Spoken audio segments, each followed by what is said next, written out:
करू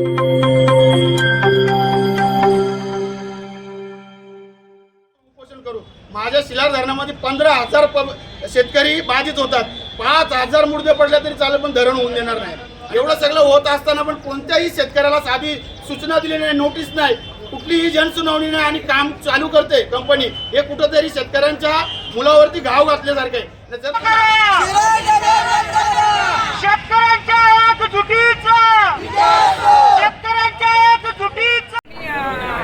शिलार या धरणाबाबत जे जन आंदोलन या ठिकाणी चालू आहे त्याला आम्ही पूर्णपणे पाठिंबा देत आहोत.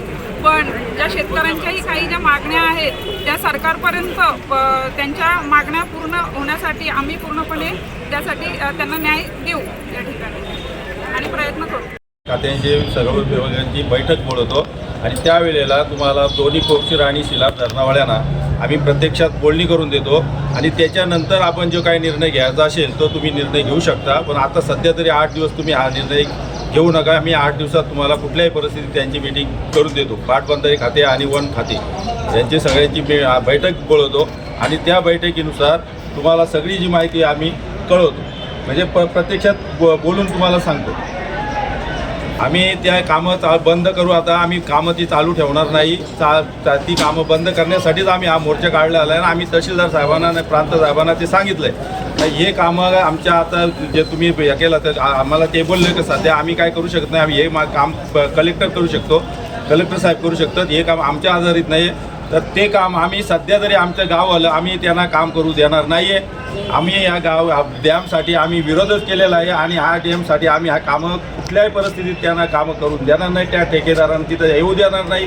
ही आमची पहिली मागणी आहे. आम्ही तहसीलदार साहेबांना प्रांत साहेबांना ते सांगितलं आहे का हे काम आम्ही जोपर्यंत आमचा निर्णय लागत नाही, जोपर्यंत आम्हाला हे नाही त्याच्यानंतरच आम्ही हे कामं त्यांना आम्ही तर कामं करून देणार नाही. नंतर हे काम जर ते केलं नाही तर आम्ही अमर उपोषणाला बसू आणि हे काम आम्ही त्यांना बंद पाडू. तहसीलदारांनी हेच सांगितलं आम्हाला की आम्ही 8 दिवसात पाटबंधारे विभाग आणि कळग यांची मीटिंग घेतो. या तुम्हाला त्यांना बोलवतो आणि तुमची त्यांच्यासोबत मीटिंग करू. तुमचं काही असेल ते त्यांच्या समोर मांडा.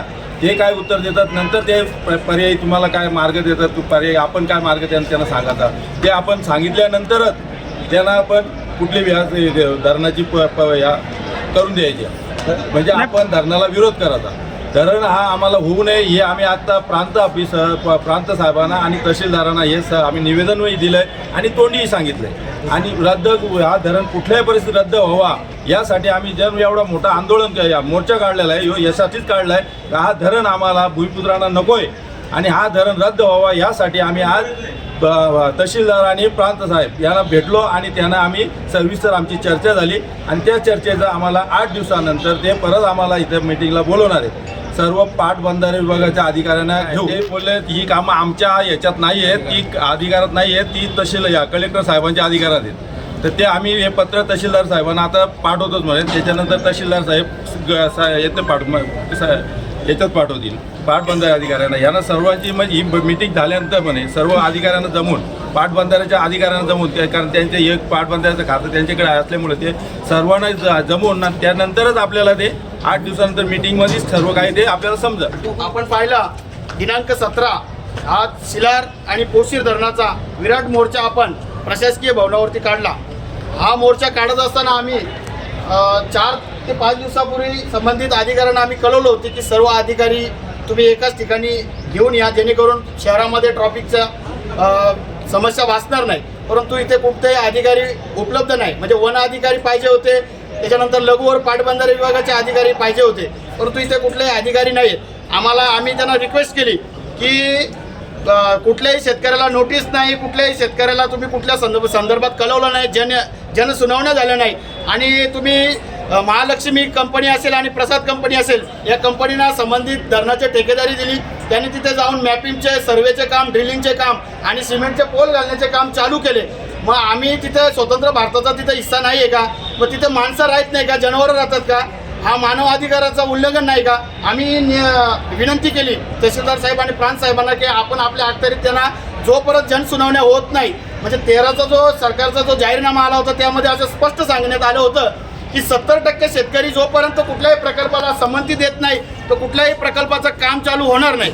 मग जनसुनावण्या न होता त्या संबंधित कंपन्यांनी काम तिथं चालू केले. मग आमच्या महिला असतील, बालवर्ग असतील, त्याच्यानंतर विद्यार्थी असतील, भीतीचं वातावरण तिथं तयार झाले, कारण की संबंधित बांधाचं काम त्या कंपनीने चालू केले. मग एकही शेतकऱ्याला नोटीस नसताना जर असं काम जर यापुढे चालू राहिलं तर मानव अधिकाराचं उल्लंघन होतं. तुम्ही याची हमी घेता का? तर त्यांनी आम्हाला स्पष्ट नकार दिला की आम्ही या कुठल्याही प्रकारची हमी घेणार, आमच्या अधिकारी क्षेत्रात येत नाही. पण वास्तविक पाहता तिथं भीतीचं वातावरण तयार झालेलं आहे. आम्ही तिथं मानव अधिकाराचं उल्लंघन झालेलं आहे. आम्ही आमच्या निवेदनात स्पष्ट म्हटलंय की दोन्ही धरणाची गरज नाही आहे. गेली 15 वर्ष झाला कोंढाणा धरण लाल फितीत पडू नये. त्याचे टेंडर निघाले, टेंडर वाढत गेले, पण तो धरण झाला नाही. त्या धरणात कुठलीही लोकवस्ती तिथं विस्थापित होत नाही. आणि तो जर धरण जर बाहेरच्या टेक्नॉलॉजीच्या, बाहेरच्या देशाचं जर तंत्रज्ञान वापरून जर तो कोंढाणा धरण केला, या दोन्ही धरणापेक्षा जास्त पाणी त्या कोंढाणा धरणात बसेल. त्याच्यानंतर जर तुम्ही आहेत ते वापराचे जे धरण आहेत त्यांचा गाल काढला किंवा त्यांची जर बांध बंदिस्ती केली आणि त्यांची जर बांधाची उंची वाढवली तर यापेक्षा 4 ते 5 पटीने आहे त्या धरणांच्यात पाणी बसेल. मग या धरणाची गरज काय? मग आम्हाला स्थानिक भूमिपुत्रांना, शेतकऱ्यांना असा संशय येतोय की हे जे धरण मंजूर केल्यात हे मलिंदा खाण्यासाठी धरण मंजूर केलेत आणि आम्हाला असा इथे कोणत्याही प्रकारचं ठोस आश्वासन मिळालं नाही. 8 दिवसात आम्ही संबंधित सर्व विभागाचे 2 अधिकारी बोलून आणि तुमचे 2 कमिटीचे मेंबर बोलून दोन्ही धरणाच्या आणि आम्ही एक मीटिंग लावू आणि त्याच्या तोडगा निघाला. पण तो परत कंपनीचं काम थांबवणार कोण? ही जबाबदारी घेणार कोण? असं आम्हाला स्पष्ट असं कुठलंही आश्वासन दिलं गेलं नाहीये. मग आम्ही आता तिथं आम्ही स्पष्ट सांगितलं, जर संबंधित कंपन्यांचं काम जर थांबलं नाही तर आम्ही आमरण उपोषण करू.